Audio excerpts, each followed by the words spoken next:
Straight game, Monte Ellis in the starting lineup, and Jeff Teague rounds out the starting as the Pacers head coach. Minnesota 28-44. Their lineup, Wiggins with a left knee ACL injury. What's outstanding about that for them, Chris? All three of their guys. And they run Wiggins off the screen. He has played very well as Chang. Yeah, he makes that shot.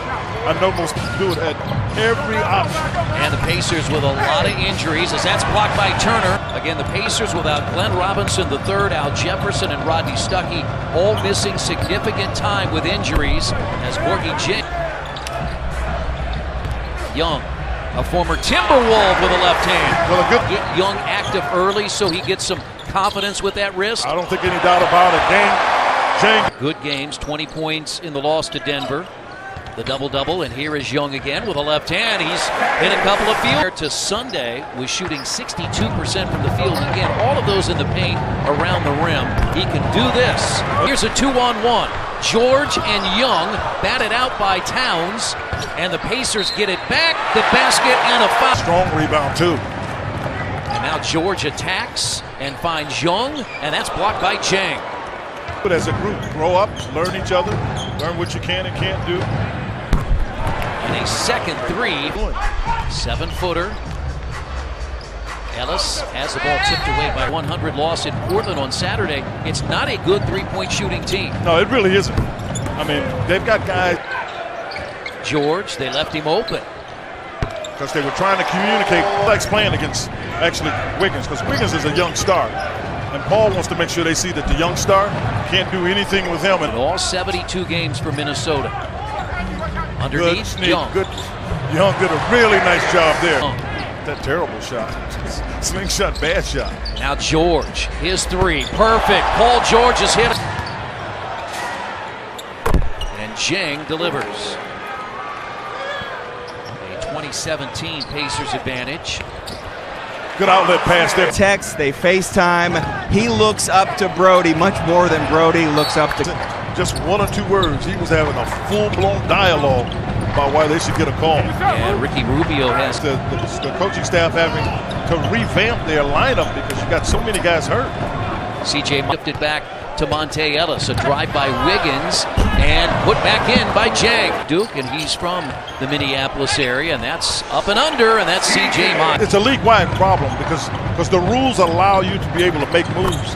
And your Bucks are out there together and have rarely played, and that's the alley-oop to Dunn. I think the lineup is brought. 8 straight points. Struggling here, and that's a 7th turnover since they had one, and that is an... This is where he doesn't operate as well. In traffic, and somehow got it in. Well, he's got risk because Teague is feeling like he's the only offensive weapon, so he was trying to make that play. That's Anthony Carlin. In trouble because they're jumping up looking for people to pass to. Yeah, they are out of sorts, and a nice cut by Monte. There's a real art to cutting. Ellis, the steal, went over the top of Dunn, and he goes to the rim and lays it in. Well, he did a good job because Dunn. These injuries, as he had used Rakeem Christmas after the All-Star break, so Rakeem is used to playing meaningful minutes. Yes. Rubio did it again and makes this a little bit. They probably got a little tired, and they lost their concentration. George catches the inbounds. He had taken by Young. Pacers with a 3-on-2. And Ellis lays it in. Hey, Turner put it on the ground. Can't put it down on these guys. He missed it. Blocked again. Two great efforts. Don't be defeated. Don't be defeated. Absolutely. Now Teague in the lane. Got it for 2. That's up. If you stay on him. Now he's tough. Now he's tough. You don't keep somebody in. Extra pass to Teague. And he goes right to the rim and lays it in. I think they have the night off, and Detroit is 10. Chicago is next in action at home against Cleveland on Thursday. They got 2 #1 picks there. George for 3, and we're tied. They picked up. Here comes Ellis. Ahead to George. And now Young missed it, got his own rebound, and it's knocked out of bounds. Wait there. Wiggins missed it, put up off the rim, no good. Wiggins came back in to get it. He might have. As George got up in the air. Again, he threw to a jersey there, and now George in the corner, and for 3 more. 2 more. He makes it look easy. This time Wiggins is trying to guard him. Yeah, Wiggins tried to guard him on that play. Now George fades and scores. Needed every bit of Paul George's productivity. Jang. And a 3. He's got a size advantage, Towns. And another little right. He stares at Zach Zarba. Pacers running. Pacers go for a basket. And Ellis the rebound. The official and not get back. You've got to take advantage. And now nearly a bad pass, but it rims in by Towns. I was trying to give you benefit of the doubt. Wiggins sets his feet for 3. 2 years with the Pacers. Wow. Cutting down the lane is Towns. I could see him cutting in the tough part. The team playing with a tremendous amount of confidence here at Bankers Life Fieldhouse as Turner goes inside for just his second basket. Teague drives right around Rubio, leaves it up in the air for Young. Yeah, that wasn't let Thaddeus Young go get it. It was a close game on Sunday against Philadelphia. The Pacers broke it open with a strong third quarter, and now solid defense there. Pacers did a nice job staying in front of all the shooters. 6-point advantage, Minnesota. They slide it into Young, who drops it home. It does slow down, and that's where you need people with a lot of knowledge when you well, that Monte fell asleep. But Minnesota advantage halfway through the third quarter. Now Jang for his second 3. quarter, everybody is giving up some of themselves to play against Karl Anthony Towns. Now, right there, you're able. Late December, early January. Pacers cut it to 6, and now Wiggins for 3. But Paul, it's on the night. Nice catch by Young. It was a good look before losing 6 straight. Yeah, you got to watch Wiggins with this group. Trying to get a foul. Oh, that's goaltending. Pacers again trail by 9, 87-78. Just over 3 minutes to play. As Teague really in the post, excellent pass. Young up and under. Really mishandled the catch. George trying to clear some space, gets in with a left hand. Yeah, he mishandled the catch. Wiggins lost it. Ahead now to George. Great pass. Great pass.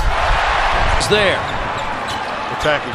T goes right around Rubio. Basket, no foul. Ellis. Quinn Dunn has created some problems tonight, hasn't he? Really has, because he's Minnesota at 48, but they missed 7 straight. Towns, his third 3. I think he was going to shoot it right away. This group they have on the floor, they're more apt to switch, Chris. Maintain the lead. They don't necessarily have to grow the lead as Ellis gets to the rim. Yeah, that's 2. 14.5 points off the bench in his last 6. Because they haven't let him post up much. That's really what he likes to do, Chris. Chris barely got, 4 minutes worth of rest and got a game tomorrow. Miles at the rim. Out, Allen grabs it. Miles gets inside, blocked, and put back in by Turner. Get in front of him. High-low, and Turner pounds it home from George. George splits the defense, gets there with a left hand and got it for his. Every time they run the offense through him. Yeah, but everybody's on that side now. Wiggins. Oh my goodness. He hit it at 6. Gotta go to work. Ellis wants a running start. He got it. Rubio hasn't played long enough to know where he was trying to go.